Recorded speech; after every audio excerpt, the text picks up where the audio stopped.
Welcome to TSR Apple TV channel. నేను మీ ప్రసాద్ అల్లమరాజు. ఈరోజు ముఖ్య సమాచారం మీకోసం. BJP will get a big slap. Where is he?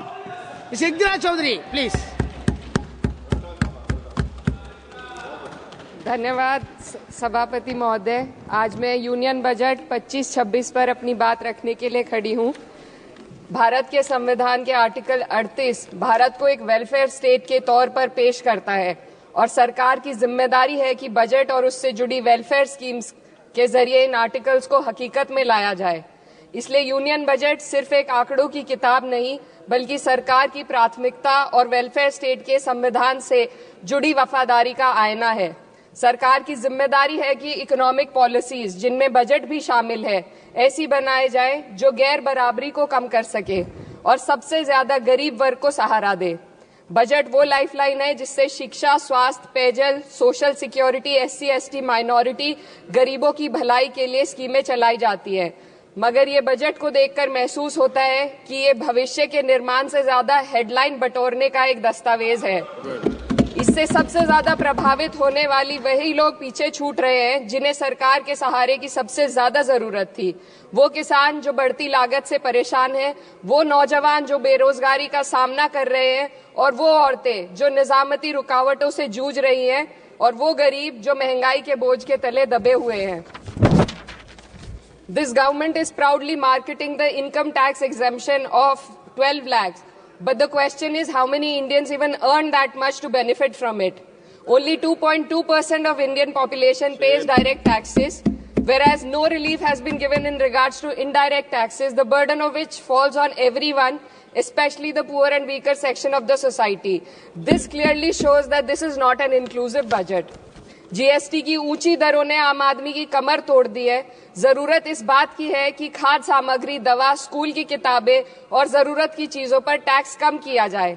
Petrol diesel पर टैक्स कम करने की कोई कोशिश नहीं हुई जिसका सीधा असर हर नागरिक पर पड़ता है।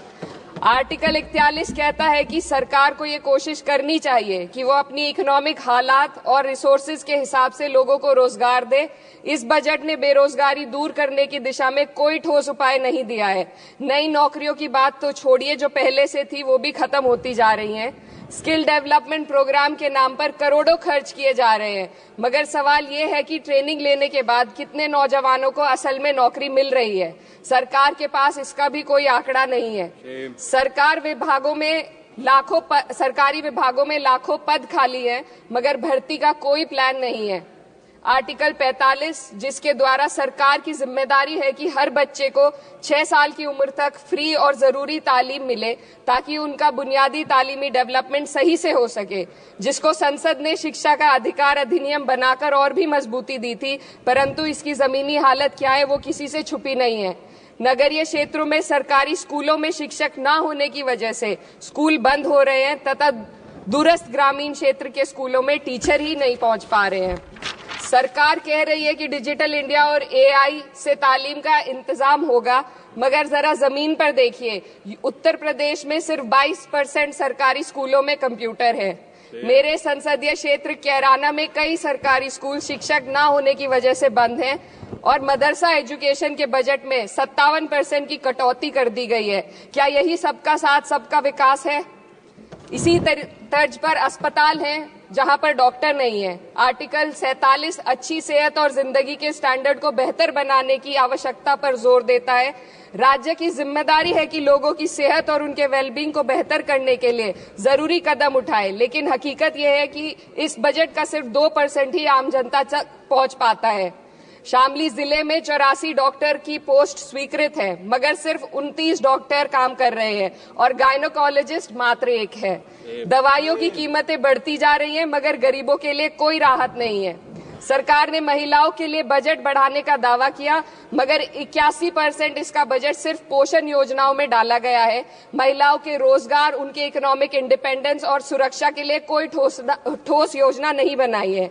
बेटी बचाओ बेटी पढ़ाओ का बजट घटा दिया गया, जिससे साफ है कि ये सिर्फ नारेबाजी थी और कुछ नहीं। किसानों की बदहाली हम सबके सामने है, लगातार चलती आ रही है। 2016 में कहा गया था कि 2022 तक किसानों की आमदनी दोगुनी होगी, मगर 2025 आ गया और एमएसपी पर कोई ठोस गारंटी आज भी दी नहीं गई है। गन्ना किसानों का बकाया अब तक नहीं मिल पा रहा है, और तो और उत्तर प्रदेश में अभी तक गन्ना मूल्य भी तय नहीं किया गया है। डीएपी, यूरिया और खाद की कमी से परेशान किसान आज भी सड़क पर प्रदर्शन कर रहे हैं। मजदूरों के लिए जो सबसे बड़ी योजना मनरेगा थी, सरकार कहती है कि मनरेगा ग्रामीण भारत की रीढ़ है, मगर बजट में कोई भी बढ़ोतरी नहीं मिलना बहुत शर्मसार है। औसतन 44 दिन का ही रोजगार मिल रहा है, जबकि स्कीम 100 दिन की गारंटी की होती है। भारतीय रेलवे देश के लोगों की जीवन रेखा है और इसी से यहाँ के लोगों की आर्थिक एवं सामाजिक जिंदगी चल रही है। देश के हर हिस्से को रेल कनेक्टिविटी से जोड़े जाना सरकार की कल्याणकारी नीति का हिस्सा है। मेरे संसदीय क्षेत्र कैराना के रेलवे से जुड़ी 2 मांगे लंबे समय से लंबित हैं। दिल्ली शामली सहारनपुर रेल लाइन का दोहरीकरण और पानीपत शामली मेरठ लाइन का सर्वे अति शीघ्र ही कराए जाने की बहुत पुरानी मांग को बजट में शामिल किया जाना चाहिए। देश भर में बिजली की दरें बेहद असमान हैं।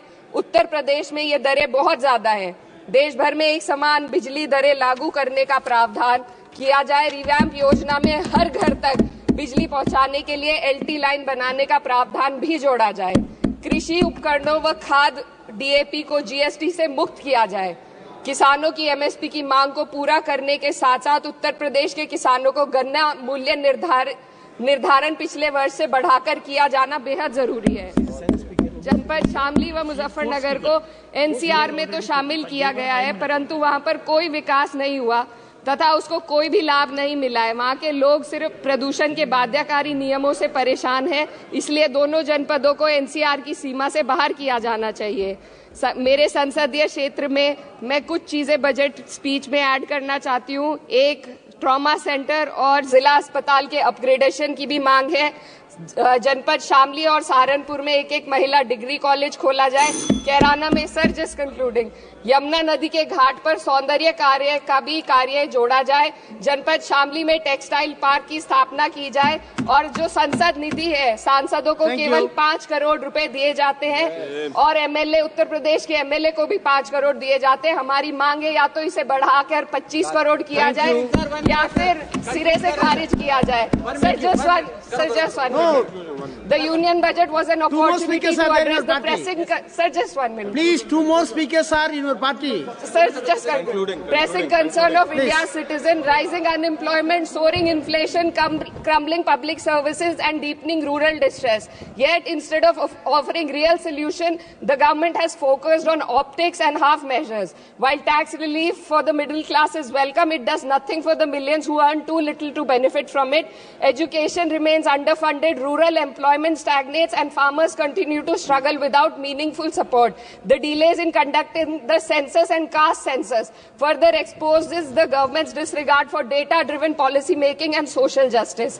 India needs a budget that prioritizes its people, not just its economic headlines, a budget that invests in human capital, strengthens social security and ensures dignity and stability for all. But what we have instead is another missed opportunity, one that fails the poor, the youth, the farmers and the women of this country. Budget प्रस्ताव पर अपने विरोध को मैं 2 पंक्तियों में आपके सामने रखना चाहूंगी। बेदम हुए बीमार दवा क्यों नहीं देते? बेदम हुए बीमार दवा क्यों नहीं देते?